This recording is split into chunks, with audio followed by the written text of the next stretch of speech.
ethos. God created you this way for a reason. He gave you this desire and this ability and this talent to do something. And by using it and developing it and strengthening it, this is actually, it's good for you. And if you're doing it the way we're talking about, in the way that's this provoking way, you know what? The world around you is a better place. Welcome to the Creative Coach Cast. I'm Paul Goldsmith, an entrepreneur and creative coach on the show committed to helping you transform your creative ideas into a reality. Keith Giles is a copywriter, author, and podcaster and program director for Peace Catalyst International. Keith, welcome to the Creative Coach Cast. Thank you so much. I'm just inspired by your range of creativity. I mentioned author, copywriter, podcaster. You go from writing marketing copy for Fortune 500 companies to podcast about old movies. What are your limits? Where does your creativity stop? Wow, that's a good question. I recognize that I do a lot. But the funny thing is, I only recognize that I do a lot of things because other people point it out to me. I don't feel like I'm doing too many things because I'm really doing all the things I love to do. Well, I think you're living the proverbial dream for so many creatives that think, well, yeah, but I got to do my day job and there's just not enough time to blog and podcast. What's your process? Where did you even get started in your creative writing and pursuits to where that now you wake up every day and that's what you do? I've always been a writer. I loved creative writing classes in high school. I was a creative writing major in college. I kind of always wanted to do that. I didn't always do that for a living, but I eventually figured out that people would pay me to write. So I did that. I did the day job thing for quite a while. The great thing was it was the perfect storm. When I was finished writing whatever my projects were for the day for my job, my day job, I could flip over and write a blog post or work on some research for my book or something. And that was fine. As long as I was keeping up with my assignments, nobody was concerned about that. So that was one way I guess I was able to do the day job and my personal writing. But the story of how I ended up doing it full-time, I've only been doing it full-time, as an author and a blogger and a podcaster and all that for about 2 years or so. I kind of got pushed out of the boat. My wife, Wendy, and I had moved to Idaho to take a job. It did not work out. And in a way, it's a good thing. It's one of those blessings in disguise kind of a thing. But I was kind of like stuck. Here I was in Idaho, in Boise, Idaho. I didn't know anybody. I'd only moved there for the job. The job didn't work out. So now I'm like, well, now what do I do? I was already, blogging. I had a Patreon page and I was already getting a little bit every month on Patreon. I had already published a couple of books, so I was getting royalties every month. In the meantime, I got some really great freelance jobs. It was probably about 4 or 5 months into this process of not having a job and yet still being able to pay the bills, pay the rent, put food on the table through either my books, my blogs, a little bit from my podcast and things like that. All these different streams that I sort of said, wow. I was driving in my car and I was like talking to God about it. And I was like, God, we're okay. We're doing really good. I feel like I'm walking on water here. And immediately I had the thought of like, when you're walking on water, you probably shouldn't stop to figure out how you're doing it because you're going to sink. Right? Just keep going. Just keep going. And that was my thing. I was like, you know what? It's working. I really don't know exactly how it's working, but I'm just going to keep on walking. And that's what happened. Now, I got to add in, there was one pretty significant thing that I did. I had actually started doing it just before the job fell through, which was doing some online courses. So it was like a Christian college, small Christian college that did online courses, and they were looking for people to teach. So I was teaching some courses based on my books. Well, I thought, you know what? This is really awesome. I could really do my own set of program like this. And so I did. And eventually I moved all of those courses I was doing through that university or that college over onto my personal platform. And that's probably about 45 or so % of my income. The other significant portion, about 40% being through my books, royalties. And then the rest sprinkled in there is all the other little things. It's the kind of thing where it takes a while if somebody has this as a goal to do what I'm doing. It wasn't about doing one thing. It wasn't just like making money on the books. It's the books, it's the podcast, it's the blog, it's the online courses, it's some freelance writing. It's a variety of things. That's what's made it possible for me to keep doing what I'm doing, what I love to do. Yeah, diversification. You're not relying upon one stream. That's really good counsel. And it sounds like you started pursuing those creative habits before you needed to rely on them for an income. And then one after another, you just kind of kept putting out content. You write a lot about your faith. And I heard you say this on a podcast where you said, true art is a prophetic voice. It provokes us to action. That sounds good. What do you mean by that? That whole concept came through a conversation I had with a really good friend of mine. His name is Scott Lawman. He's an amazing painter and artist. And he was one of these friends. Every time we went out for coffee, I came home with like 5 amazing ideas. Like he was a catalyst. We would spend a lot of time together talking about that. He had done a lot of thinking about this. And I think he had shared an article with me that he had read where an artist, a Christian artist, was talking about this, about how art should be like the prophetic voices that we see in like the Old Testament. Because the problem is most of us tend to think of a prophet as someone who tells you the future. But really, that isn't what most of the prophets are doing in the Old Testament. What they're doing is standing up to the people and trying to open their eyes, to show them a problem, to say, this, you got to stop. We got to change this. We got to fix this. If we don't, bad things are going to happen. But let's change it. Let's work together and avoid the path that we're on so we can avoid some problems that may be coming down the road. So that art should do that. So it was an interesting idea.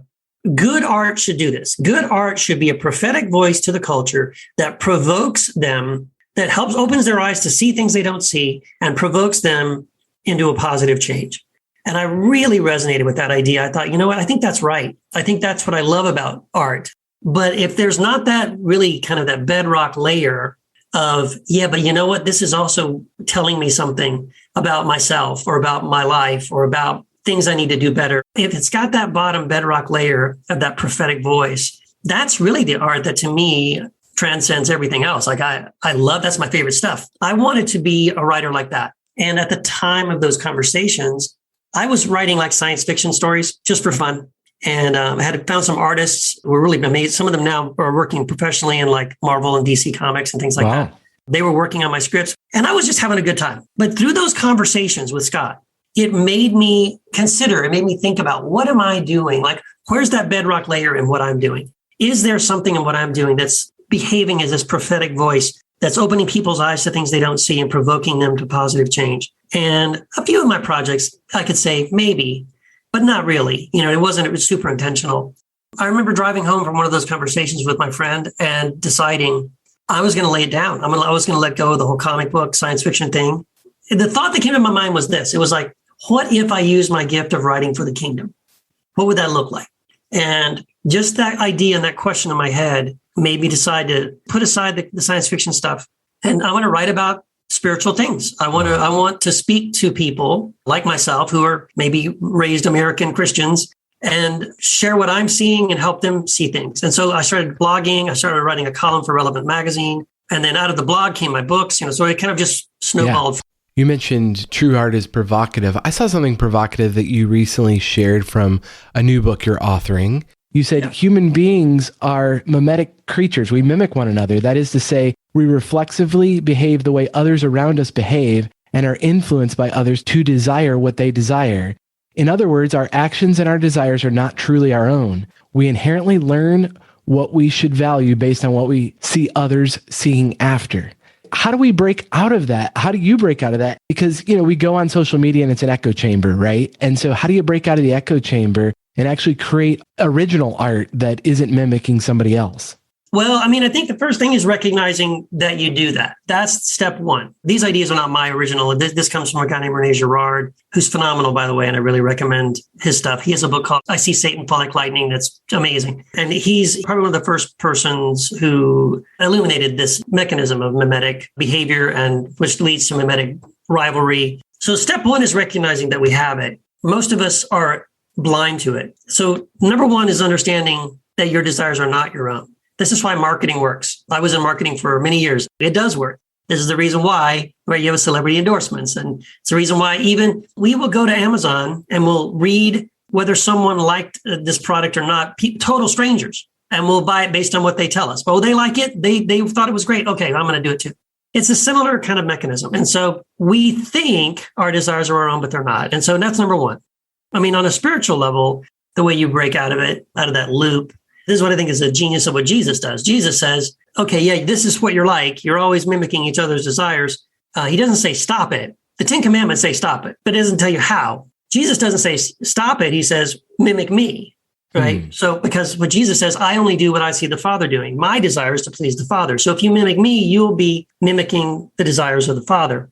And this is sort of a way to redirect that into something that's more positive on a spiritual level. On a creative level, I don't know, I guess to me, and I think this is true whether you are a Christian or not, because I've seen the impact of it from people that wouldn't identify, at least publicly, as Christians per se, but they still end up creating art that provokes, that has this underlying deep spiritual, meaningful message that resonates with people on a human level. They go, yes, that's true. Yes, this is right. Yes, this is something, that speaks to me and opens my eyes to something.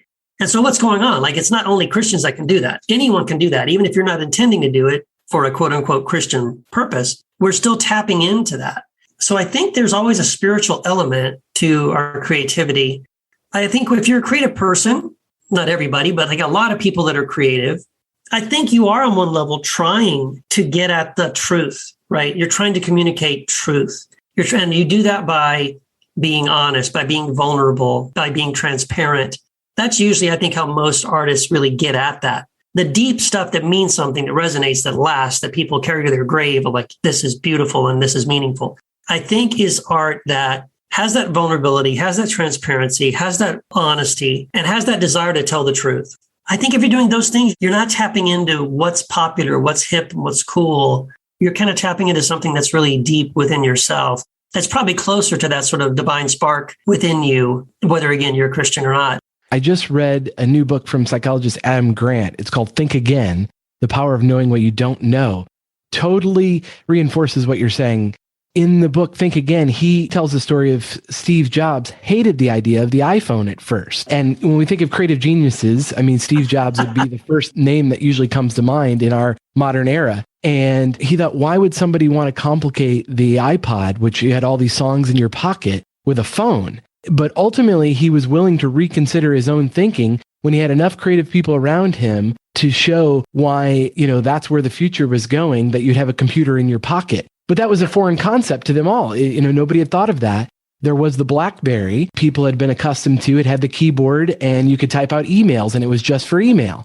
And that was serving a business purpose. But why would somebody want a TV or a computer in their pocket? That just seemed like a bad idea until it wasn't. And so obviously the iPhone is the majority of Apple's profits these days, because Steve Jobs, as creative as he was willing to think again and reconsider his assumptions.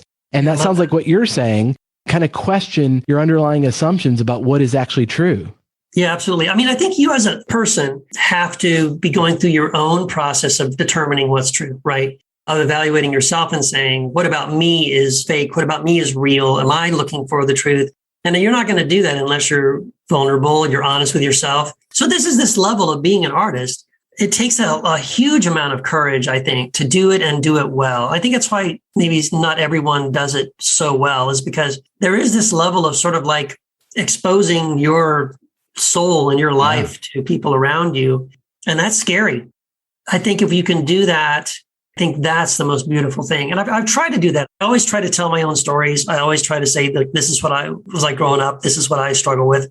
Those things are really important to include, because otherwise you come across like someone who's got it all figured out. And I don't think anybody has it figured out. Right. And I can admit, I definitely struggle with that. I feel like, why would anybody listen to me if I don't have it figured out? Right. I really get excited talking about this topic, Paul, because I guess I'll go in and say it, but I've been trying to keep it a little bit of a secret. But one of the books I'm going to write in the future, after I finish the book I'm writing right now about nonviolence and stuff, I want to write a book about this exact topic of embracing mystery. I feel like, especially in the theological religious world, it's such a lost art. We don't know. I mean, we've become so much about certainty, so much about knowing. And I think that's really bad theology, to walk around acting like we have it all figured out. One of the things I encourage people to do is, in all of your deconstruction, the sort of like questioning your different theological beliefs and what do I believe this? Do I believe that? As you're doing that, I would encourage people, you should deconstruct your need to be right. That's such an important thing, an important first step for us. Let go of our need to be right. The opposite of faith isn't doubt, it's certainty. And that certainty, once I have certainty, I don't have faith. But that certainty is a lie. It says that I understand God, like the most mind-boggling, different, unimaginable creature, being in the universe. Of course you don't understand. You've got the Almighty figured out. Good for you. Yes. Yeah. So certainty is putting you on a path towards putting God in a box. And that's a bad thing. So this is why I think it's so hard for us. Just at a very deep core level, humans have this curiosity. But the problem is that certainty kills that, kind of kills that awe and that wonder and that curiosity. And I think we really need to find all the different ways of holding intention. It's not easy to do because you're going to constantly fight this inner desire to know, but I want to know, I want to know. But hold loosely enough to say, I think right now, my mind could change. I want to be open to learning more. I don't want to close the door on my ability to say, you know what, maybe I have something I can learn here. Maybe I'm not right. I want to listen to what someone has to say if they disagree with me, because I might be wrong or because I might have something to learn. And that takes some humility, right? To stay in this place of humility of saying, well, I think I know this, but I don't know that I know everything. You might say childlike faith. I have a 5-year-old and he's in the why phase and it drives us nuts, right? And so at some point we say, well, because I said so, because we don't want to keep talking. Right. But it realizes we kind of command that out of children and grow up and stop questioning things. You should just accept that's the way it is. Of course, now are we locking people into like what they understood when they were 5 or 6 years old, or can we actually like gain in knowledge and ask why later in life and that intellectual curiosity and be okay with that, with not having it all figured out? That's no easy thing to do because how do we present in the world? We don't want to be seen as foolish and not having it figured out. In my mind, it pushes us back into this place where it's okay not to have it figured out. It's okay to have questions. It's okay to wrestle those questions out a little bit. And God's okay with that. God's not impatient. God's not nervous. It's more like, yeah, keep on thinking about that. Do you ever run out of creative ideas? It sounds like obviously you wake up every day and create a lot of different things, but do you ever get what's known as creative block, like where I got nothing, I'm out? Well, I mean, everybody has their days, I guess. What I try to do to fight against that is, if you could see my office right now, I have a huge whiteboard over here to my right. It's just covered with stuff. And one of the little squares on my massive whiteboard is blog topics. And right now it's got like 15 multicolored sort of dry erase marker ideas. So when it comes down to write a blog, I just look over, I scan, and I go, oh, okay, I'll write that one today. I'm always trying to create lists of ideas and I'm saving them somewhere, whether I'm writing them on a little Post-it note or I'm putting it on a whiteboard. So you're capturing, when inspiration strikes, you're capturing it, whether you fully write the blog now, it's not the point. It's just you want to make sure you have a backlog of things to work on when you're ready to create. And one of the other things that helps as well that I've discovered, one of the most amazing creative exercises that I do is taking walks. Something about taking those walks unlocks this creative idea. It's like an idea machine for me. And I think for some people, it could be taking a walk. It could be other people, it could be gardening. I think it's sort of like you have to put your brain in this automatic pilot, kind of a coast mode where you're doing something that doesn't take a lot of attention with your mind, with your brain. And it allows your brain to kind of relax and kind of play with ideas. There's definitely some truth to that. And I think some humility to that. As you were saying, being curious and not having it all figured out, going for a walk and just kind of letting go a little bit and doing something else, just getting out in nature and suddenly the answer comes to you. I think that's pretty powerful to remind us that we just can't buckle down and will it to come into creation. We've got to actually let go a little bit and just trust the process. One practice that's worked really well for me is I got it from Julia Cameron's Artist Way book, and she talks about morning pages. She recommends every day waking up and writing 3 pages of stream of consciousness. And through those 3 pages, it's just get everything out of your head. And what are you feeling? Maybe there were some difficult conversations you had the day before, or there's a health scare, whatever it is, get it all out on paper. And after a while, then you get the block out of the way and you start to flow about what you're dreaming about and what you hope to see happen. And it just starts to clear things up and can start getting all kinds of inspiration by the process. I think there's something special, not typing, but actually writing. Yeah. The physical act of writing it out just kind of gets it off of your mind, and then you're able to breathe a little bit. Yeah, absolutely. See, here's the thing. This is my, I guess, sort of a fringe benefit. I'm a writer, so I'm always writing. There is something for me absolutely about, this will happen to me, like if I'm laying in bed in the middle of the night and I wake up with this great idea, I cannot go back to sleep if I do not get up, write that thing down, and then I can go, then like I feel like, okay, whew, all right, I got it, I wrote it down, and now I can go to sleep. But there's something about writing it down that lets you sort of let go of it. That's great advice. I think my advice for writers is do that thing. Because I know so many people who will say, oh, I'm an artist. And then like, oh, what did you draw today? Nothing.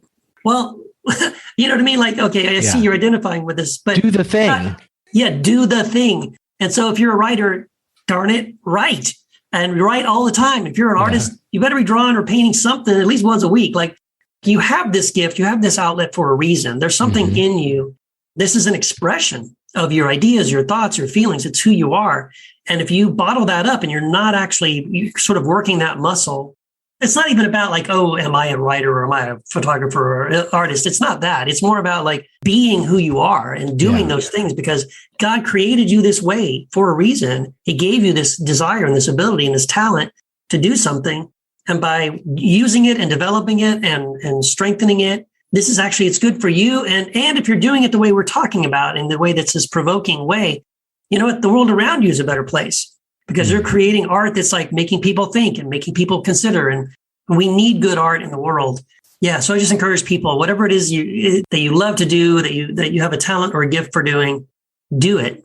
What I am continually learning and accepting, back to the humility thing, is you got to be okay not doing it well.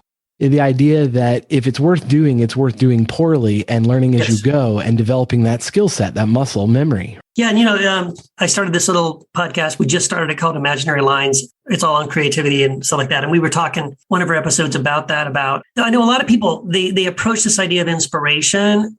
Like, I shouldn't write something unless I feel this inspiration, right? So I'm going to sit at the keyboard and stare at it until lightning strikes. My co-host said something like, when inspiration arrives, she should find you working. And I love that. The thing about writing is too, like, I promise you, you have never read a great novel or a great blog post or anything written that's the first draft. So, you know what I mean? Like, so there's writing, but then there's rewriting, and then there's editing, and there's maybe another rewrite after that. So understand that there is a deeper process to the creative process. It's not just, everything I write is perfect and beautiful. You have to be willing to make bad art to get to the good art. Yeah. Well, you've definitely given me inspiration here. I feel like I need to go for a walk. Keith, this is exceptional. I appreciate the time. What's the best way for people to find you if they want to read your stuff? Yeah. So, all my books, I wrote a book series called the Jesus series. Currently, there's 6 of them on Amazon right now, and print. Most of them are on audiobook as well. I also blog on Pathos at keithgiles.com. You can find me on Patreon. You can find me on Facebook and Twitter and Instagram as well. Lots of places to connect. Thank you for listening to the Creative Coach Cast. I hope this has been beneficial. And if you like it, please review it and rate it. That way others can find it. And we'll talk to you next time.